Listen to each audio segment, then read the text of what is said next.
And speaking of education, one of the experiments being observed closely around the country is what's happening in the Washington D.C. schools. The NewsHour special correspondent for education, John Merrow, has been chronicling those efforts. Tonight he reports on the plans to replace some principals. Wait for me on the corner, let's walk. At Ron Brown Middle School in Washington, D.C., Principal Darren Slade is on alert. I'll wait at the door for me. If a child doesn't see you, a child will act up. A child may fight. If I go outside, we do have fights outside every other day. Principal Slade has his hands full. This year, his school receives students from 2 neighboring schools that are closed, more than doubling his student body. He's not alone. To cut costs, Chancellor Michelle Rhee has asked principals across the district to adapt to dramatic changes and make big academic gains. Do you feel there's been a kind of cultural shift in the public school system here? Last 2 years has been 100% culture shift. 100%. Washington schools look very different since Rhee took office in June 2007. Rhee is making drastic changes to 27 schools that have been failing for years under the federal law known as No Child Left Behind.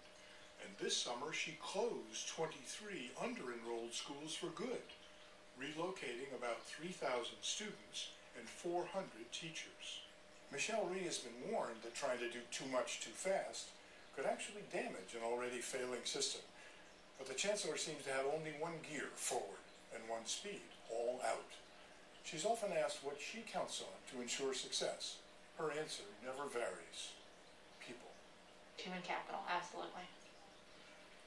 No ifs, ands, or buts. If you have great people, they can overcome, continuing challenges with the system as well. It's not a surprising strategy considering Rhee's background. The first time superintendent made her name when she started the New Teacher Project, which recruits successful mid-career professionals into teaching in urban districts. People who know me from my New Teacher Project days always used to joke that I would do the 7-minute interview, that within 7 minutes I would make my decision about what I thought about someone. But matching the right person to the right job isn't always easy, even for a seasoned professional. Case in point, Hart Middle School, which has also received additional students from a school Rhee closed. For years, Hart has failed to meet academic targets. Just 17% of students are proficient in reading. To turn things around, Rhee decided the school needed a new leader. In June, she fired Hart's principal, one of 40 she replaced over the summer. People now are beginning to cast me as the heartless, fire everybody, get rid of everybody. That is not in and of itself the answer in isolation. But it's a good start. But just weeks into the school year, Hart was already in trouble. 3 teachers reported being assaulted. 2 months later, dozens of students were suspended in a single day. Kids, especially middle schoolers, they're going to push the limits. And I think they pushed and kept on pushing and found that they, could eventually sort of gain control. Scary. No, you can't blame them. They're 12. The day after the Washington Post published an article detailing chaos and violence at Hart, Rhee fired the new principal. Can't talk too much in detail about the personnel decision, but what I can say is that I knew that for the best interests of the school, we needed to have new leadership. You just picked the wrong person?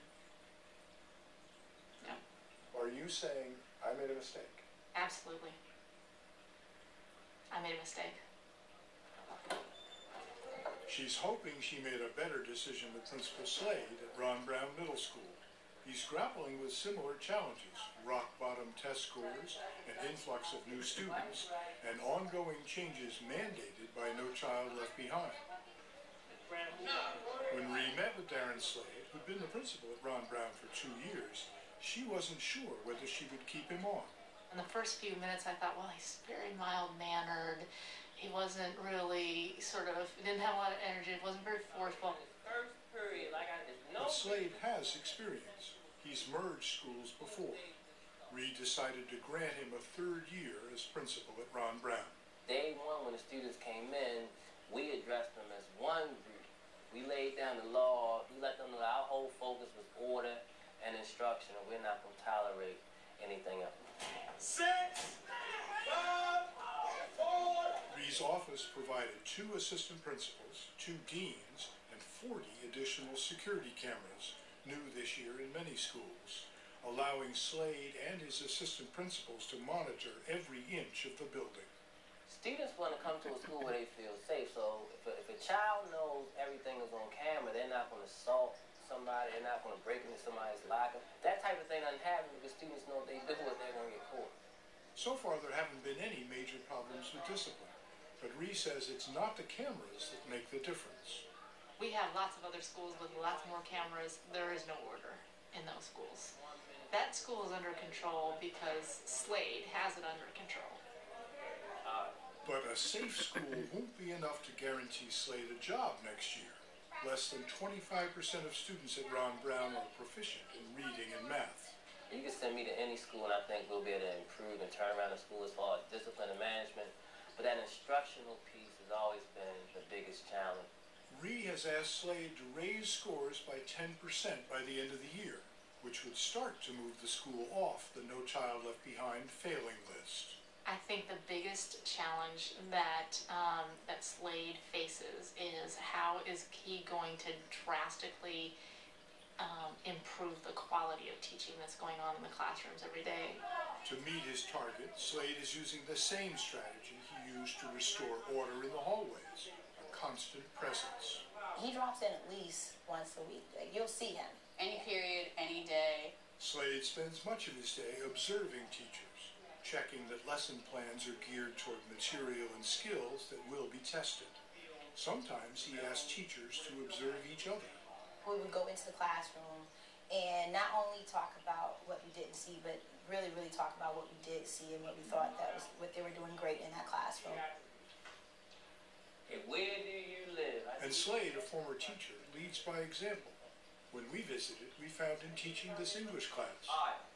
Now, does she do a good job of providing? something he does at least once a day. Thumbs up or something. Thumbs up.